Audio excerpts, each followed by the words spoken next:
tout le monde, bienvenue sur Black Girls Diary. Aujourd'hui on vient avec un sujet, on vous dit déjà, excusez-nous si on serait un peu passionné par rapport à ça, en tout cas moi je serais un peu passionnée par rapport à ça. On va parler un peu d'infidélité et de tout ce qui est maîtresse, mari, qui est briseuse de ménage, qui est briseuse de couple, qui est accusé, qui n'est pas accusé, etc., etc. Alors ce qui nous a poussé un peu à faire cette vidéo, pas un peu, ce qui nous a beaucoup, ce qui nous a poussé à faire cette vidéo, c'est, je sais pas si vous avez entendu parler de l'affaire Chouchou Ilunga. C'est un truc qui s'est passé au Canada où juste pour faire bref, ou bien si vous voulez plus d'informations, il faut googler ça, c'est partout sur internet maintenant. Où la go, en fait, la chouchou Ilunga, son mari l'a trompée et il a filmé la scène. Et la chouchou en question a vu la vidéo. Elle a décidé d'aller trouver la jeune fille, du moins la maîtresse du monsieur. Et de la violenter. Et de la violenter. Dans tous les sens, sens du terme. Et moi, honnêtement, ça m'a beaucoup frustrée, ça m'a beaucoup énervée. Parce que je me suis dit, et ça a fait ressurgir certains sentiments en fait, parce que je me suis dit, dans cette situation-là, je trouve ça tellement dommage que quand un couple se retrouve face à une maîtresse ou bien une quelconque troisième personne qui se rajoute, ce soit toujours la troisième personne qui soit blâmée pour le problème du couple en fait. Et je me dis, surtout, je sais pas ce que vous en pensez, hein, mais surtout dans la société dans laquelle on vit aujourd'hui, moi j'aimerais dire aux femmes mariées ou bien qui sont en couple, vous n'avez aucune idée de ce que vos hommes nous racontent ici dehors quand ils ne sont pas avec vous. Vous n'avez absolument aucune idée. Un coup, il vous a enterré la semaine d'avant, genre il est veuf. Un coup, vous êtes en instance de divorce. Un coup, vous êtes à l'autre bout du monde, vous n'habitez plus ensemble depuis 10 ans, sauf que vous voulez pas divorcer. Voilà. Alors ma femme me fait chier, rien ne va plus ensemble. Non, même pas ma femme me fait chier. Quand ma femme me fait chier, ça veut dire qu'ils sont encore ensemble. Donc ça devient un terrain glissant. Mais quand on parle que genre vous êtes célibataire, vous êtes même plus là, c'est que soit vous êtes morte, soit à l'autre bout du monde, soit vous voulez pas divorcer, soit vous faites un quelconque forcing, mais vous êtes toujours présente. Mais voilà. Le pire, c'est ma femme refuse de divorcer. Or que le divorce n'a jamais été prononcé, même envisagé. Jamais été question. Même. Et juste pour être clair, on n'est pas en train de glorifier le statut de maîtresse entre guillemets, mais selon moi en tout cas, ni même l'infidélité quelque chose. Voilà. Selon moi en tout cas, j'aimerais juste dire que il serait temps que chacun prenne ses responsabilités quand il s'agit d'un sujet d'infidélité, parce que c'est facile de se lever comme la chouchou Ilunga là et d'aller trouver la maîtresse et de lui faire ce qu'on veut faire. Si on est plus fort, on peut la taper, on peut l'humilier, etc., etc. Mais le fait est que ton mari t'a trompé. C'est ça. Ça n'enlève absolument rien à la situation, ça n'enlève absolument rien au pourquoi il l'a fait. Ça n'enlève... Voilà. Mais pour moi, en fait, si on met de côté le problème éthique, moral que devrait avoir chaque femme, etc., pour moi, le coupable, c'est l'homme, en fait. Dans le sens où, même si, à supposer que ce soit la femme qui soit venue la draguer, etc., le gars, il pouvait dire non, il a toute sa tête, il est intelligent, il dispose de toutes ses facultés intellectuelles pour pouvoir dire non, j'ai une femme. Mais à partir du moment où il passe à l'acte, il est coupable pour moi. Il est aussi coupable que l'autre fille, mais ça ne justifie pas que la femme à la maison, elle rentre, elle la prend et elle va harceler l'autre fille, commencer à la taper, machin, et le mari, il est là, il mène la belle vie comme si de rien n'était. On dit pas qu'on cautionne un quelconque acte de tromperie, mais juste que chacun connaisse sa place. Bah oui. Si ton mari part voir ailleurs, tu règles ça avec ton mari. C'est pas avec la troisième personne que tu vas aller. Pourquoi? Là où je ne comprends pas où le terme briseuse de ménage rentre en jeu, dans cette équation-là, c'est que, selon moi, tu ne peux briser que quelque chose, en ce qui concerne les relations amoureuses, tu ne peux briser quelque chose que tu as construit. Donc, dans une situation d'infidélité, pour moi, c'est le mari ou bien c'est la femme qui a trompé qui brise son ménage.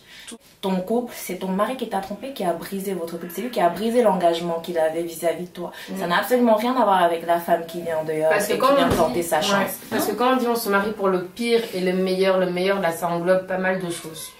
Pas mal de choses. Et puis bon, il faut pas se leurrer aussi les filles. Hein. Quand votre mari il sort, il est tenté. Il y a qu'à regarder les filles qui sont là dehors. Quand il vous dit je vais prendre un verre, ou bien quand il dit ah avec mes potes on aimerait bien se faire une petite sortie, une soirée entre potes. Il faut pas se leurrer, les filles elles sont de plus en plus développées, les habits sont de plus en plus courts, de plus en plus serrants.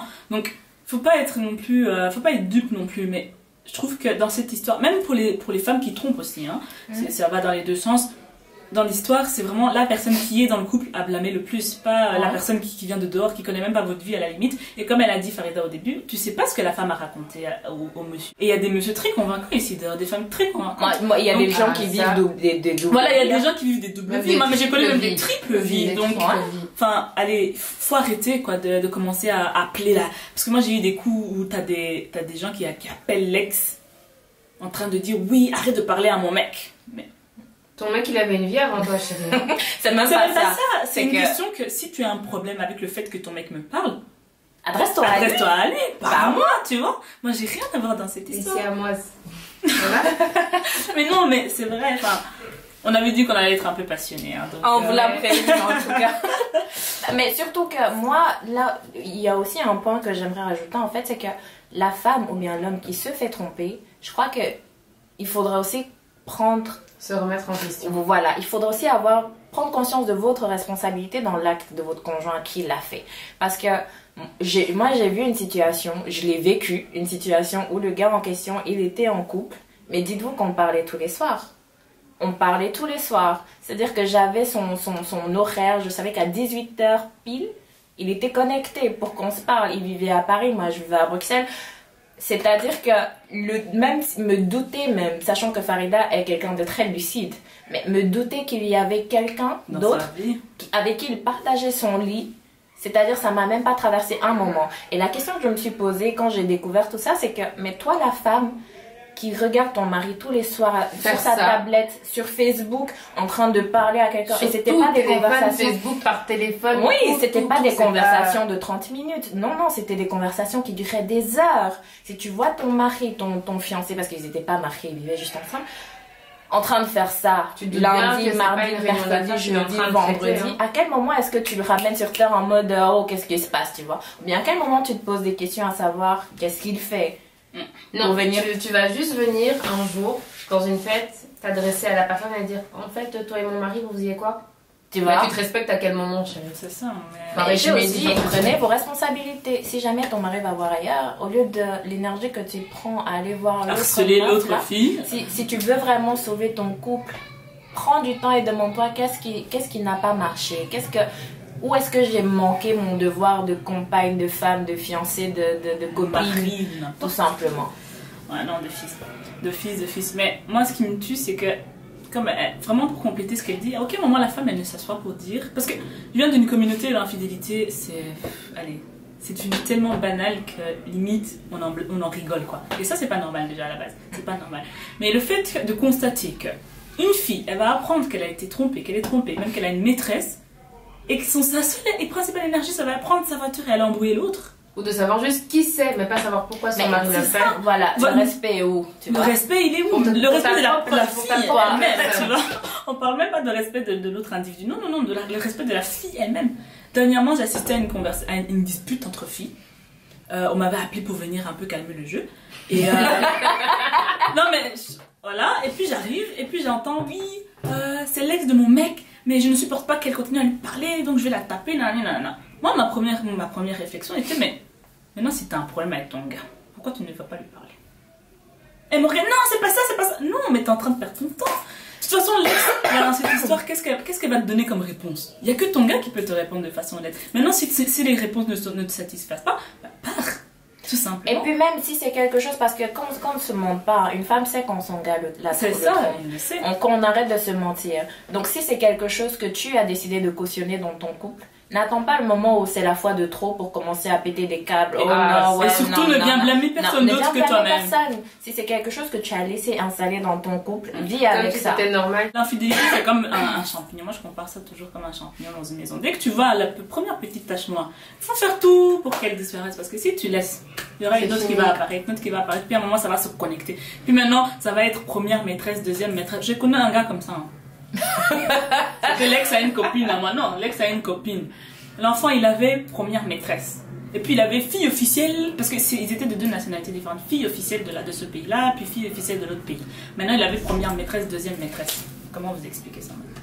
Et genre, tu vas me dire que toutes ces filles-là ne se doutaient pas qu'il y avait d'autres. Mais est-ce qu'elles se sont même pas croisées? Allez, faut arrêter. Maintenant, si, j'ai pas connu la suite de cette histoire, mais maintenant, je suis sûre et certaine que toutes comme elles étaient là, elles sont allées s'embrouiller les unes avec les autres, alors que la seule personne à blâmer dans cette histoire, c'était le gars. Et c'est là où justement le souci de solidarité féminine rentre en jeu. C'est que à quel moment est-ce que... Je ne comprends même pas pourquoi la femme verra l'autre femme comme son adversaire. Parce que la seule personne, le seul facteur commun qu'il y a entre cette femme et toi, la seule chose qui vous lie, c'est le gars. C'est le gars. Et vous êtes blessées toutes les deux. À cause de lui. À cause de lui. C'est pas à cause de l'autre femme que vous êtes blessées. Encore une fois, c'est... On peut dire que ce schéma, c'est pareil aussi pour les garçons. Les gars qui s'embrouillent pour une meuf, c'est la même chose. Mais or que les gars, ils sont quand même plus malins. Pour qu'un gars il commence à s'embrouiller avec son pote pour une meuf, c'est qu'il aime vraiment la meuf. Là, c'est un facteur vraiment important. Alors que les filles, c'est vraiment des trucs de jalousie malsaine, bizarre. Enfin, on comprend même pas parfois d'où ça vient. La fille, elle est là, elle va embrouiller l'autre. Alors que souvent, même, il y en a, elles sont déjà des copains officiels de l'autre côté. C'est ça aussi qui est bizarre, tu vois.